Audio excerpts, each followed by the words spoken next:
കർണാടകയിൽ അങ്കോലയിൽ മണ്ണിടിഞ്ഞ് കാണാതായ മലയാളി ലോറി ഡ്രൈവർ അർജുനെ കണ്ടെത്താനുള്ള തിരച്ചിൽ 5-ാം ദിവസത്തിൽ.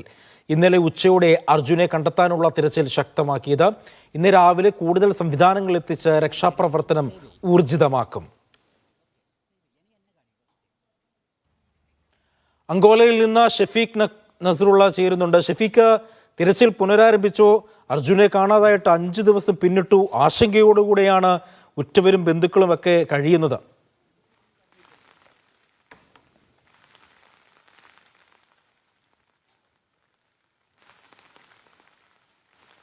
അങ്കോളക്ക് സമീപം ദേശീയപാതയിൽ മണ്ണിടിഞ്ഞ പ്രദേശത്ത് തെരച്ചിൽ ശക്തമായത് ഇന്നലെ ഉച്ചയോടുകൂടിയാണ്. ഇന്നലെ രാത്രിയോടുകൂടി ആ ദിവസത്തെ തെരച്ചിൽ അവസാനിപ്പിച്ചിരുന്നു.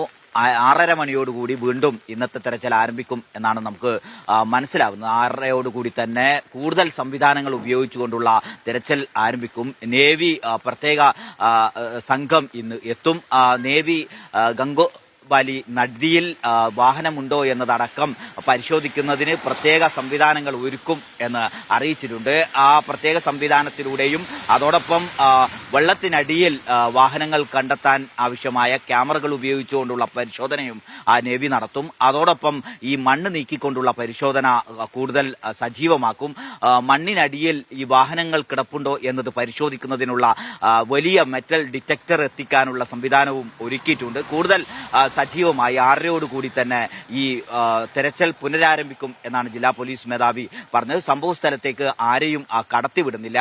ഇന്നലെ ഉത്തര കന്നഡ ജില്ലാ പോലീസ് മേധാവിയുടെ പ്രത്യേക അനുമതിയോടുകൂടി അദ്ദേഹത്തിന്റെ വാഹനത്തിൽ മീഡിയ വൺ സംഘം ആ സ്ഥലത്ത് ഈ തെരച്ചിൽ നടക്കുന്ന ഏറ്റവും അടുത്തുള്ള സ്ഥലത്ത് എത്തിയിരുന്നു. നമ്മൾ അവിടെ നിന്ന് ഇന്നലെ കണ്ട ദൃശ്യങ്ങളുണ്ട്.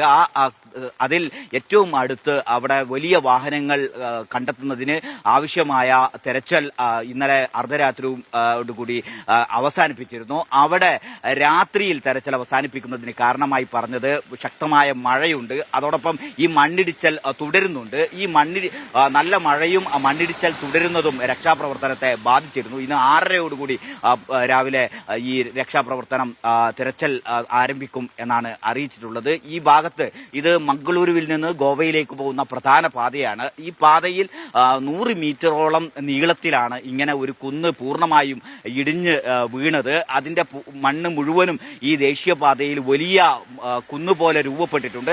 അതിന്റെ തൊട്ടടുത്തുള്ള ഗംഗാവാലി നദിയിൽ ഈ മണൽ തട്ട തന്നെ രൂപപ്പെട്ടു. ഈ മണ്ണ് ഒലിച്ചു വന്ന അവിടെ മണൽ തട്ട തന്നെ രൂപപ്പെട്ടിട്ടുണ്ട്. അതിനകത്തും വാഹനങ്ങളുണ്ടോ എന്നതടക്കമുള്ള കാര്യങ്ങൾ പരിശോധിക്കേണ്ടതുണ്ട്. 7 പേരുടെ മൃതദേഹമാണ് ഇതുവരെ കിട്ടിയത്. അതിൽ 6 പേരെ തിരിച്ചറിഞ്ഞിട്ടുണ്ട്. ഒരാളെ തിരിച്ചറിയാൻ കഴിഞ്ഞിട്ടില്ല.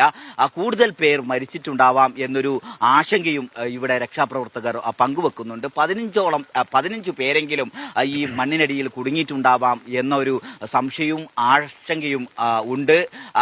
ഇന്ന് കൂടുതൽ സേനയും അതോടൊപ്പം തന്നെ നേവിയും ഒക്കെ ഇവിടെ എത്തിയതിനു ശേഷം 6:30 തന്നെ വളരെ സജീവമായി രക്ഷാപ്രവർത്തനം പുനരാരംഭിക്കും എന്നാണ് മനസ്സിലാവുന്നത്. ഇതുവഴിയുള്ള ഗതാഗതം സിർസിയിലേക്ക് മറ്റൊരു വഴിയുണ്ട്, മറ്റൊരു പാതയുണ്ട്. അതിലും ഈ മണ്ണിടിയുന്നത് കാരണം വാഹന ഗതാഗതം വലിയ പ്രയാസത്തിലാണ്. കഴിഞ്ഞ 4 ദിവസമായി ഇതിന്റെ റോഡിന്റെ ഇരുവശങ്ങളിലും ചരക്ക് വാഹനങ്ങൾ നിർത്തിയിട്ട വലിയ നിര നമുക്ക് കാണാൻ കഴിയും.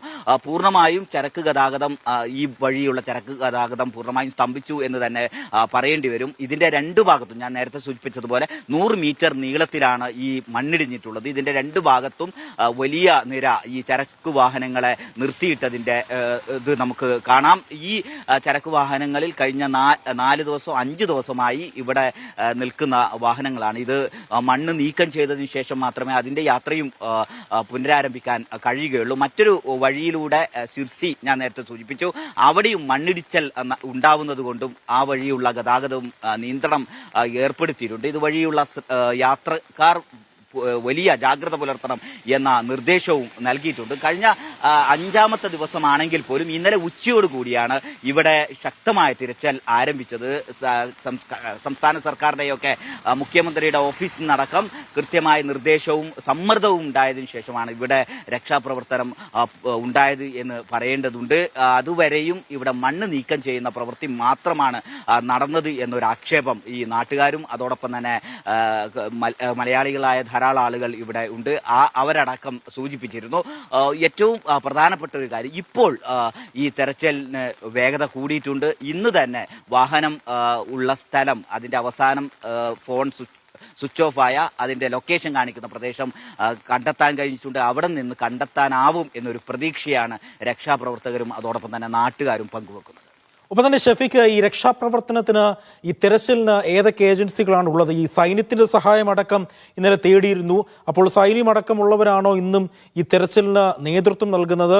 അത്തരത്തിലുള്ള വിശദാംശങ്ങൾ കൂടി.